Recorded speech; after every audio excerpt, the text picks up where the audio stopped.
कौशल्या के राम भाग 27 में आप सभी का स्वागत है। पिछले भाग में हम चर्चा कर रहे थे कि किस तरह से पवनंजय जो हैं वह अपनी पत्नी अंजना को अत्यंत दुख देते हैं। इस दुख से वह दुखित है और पूरा राज्य इस बात को, पूरा राजभवन जो है वह इस बात को जानता है। यहाँ तक कि अंजना के पिता भी इस बात को जानते हैं कि किस तरह से वह दोनों एक दूसरे से दूर हैं। अब घटना आगे बढ़ती है और घटना कुछ ऐसी होती है कि वरुण और रावण के बीच में विरोध हो जाता है।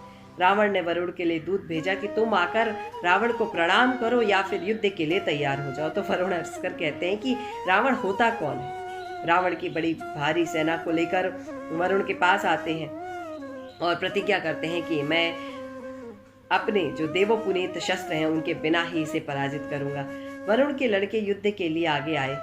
रावण के साथ उनका युद्ध होता है और वरुण के 100 पुत्र खरदूषण को पकड़ लेते हैं। एक दूत प्रहलाद के पास आता है और रावण के साथ वरुण का युद्ध हो रहा है इस बात के समाचार दिया जाता है। प्रहलाद पवनंजय को युद्ध में जाने की आज्ञा देते हैं। अंजना द्वार पर खड़ी है।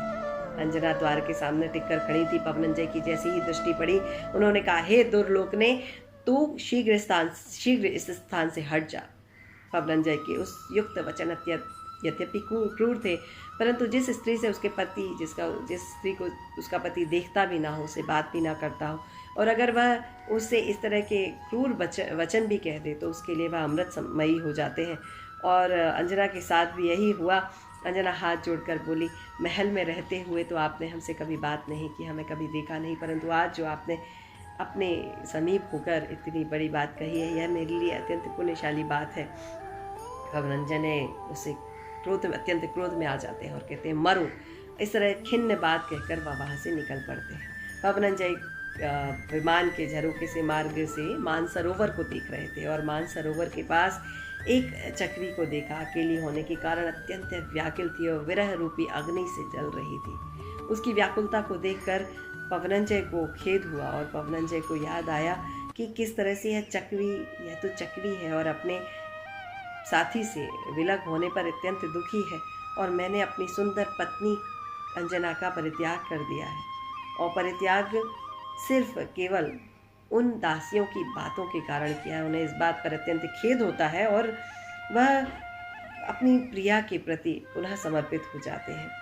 पवनंजय रहस्य से कहते हैं कि इस चक्री के इस तरह के इस हाल को देखकर, इस चेष्टा को देखकर मुझे अंजना की भी इन चेष्टाओं की याद आ रही है और मुझे अत्यंत दुख हो रहा है। और मुझे यह भी पता है कि जब तक मैं लौटूंगा, जिस स्थिति में, जिस तरह से मैं उसे छोड़कर आया हूँ, वह मेरे विरह में जीवित नहीं रहेगी। इस बात को सुनते ही प्रहस्त कहते हैं कि आप गुप्त मार्ग से राजमहल चले जाइए और अंजना के साथ कुछ समय बिता वापस आ जाइएगा। पवनंजय को उनकी यह बात अच्छी लगती है और सेना को इस समय का जो युद्ध है वह सौंप कर वह अंजना के पास पहुंच जाते हैं।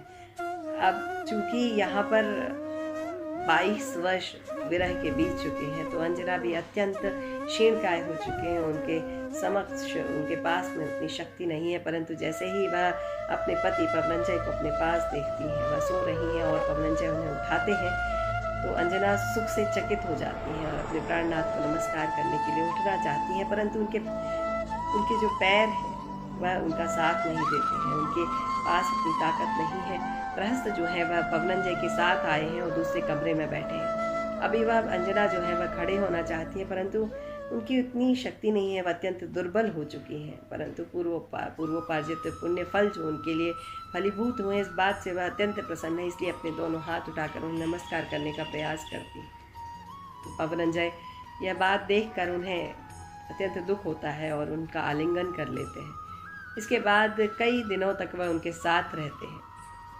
एक दिन वह कहते हैं कि हे रानी अंजना, अब मुझे जाना होगा। तो अंजना कहती है कि आप इतने दिनों तक मेरे साथ रहे, यह बात सभी को ज्ञात नहीं है, और आप हमारे साथ इतने दिनों तक रहे तो हमारा गर्भ अत्यंत अवश्य ही फलेगा, और जब गर्भ फलेगा तो मैं लोगों को क्या कहूँगी। इस बात को सुनकर पवनंजय उन्हें अपने हाथ से उतार कर अपना नाम लिखा हुआ कड़ा उन्हें दे देते हैं। अंजना एक सुख के साथ उस कड़े को रख लेती हैं और जैसे ही वह गर्भवती होती हैं, उनकी सास को इस बारे में जानकारी मिलती है। बात ज्ञात होती है और उसके बाद उनके साथ क्या होता है, इस बारे में हम बात करेंगे अगले भाग में।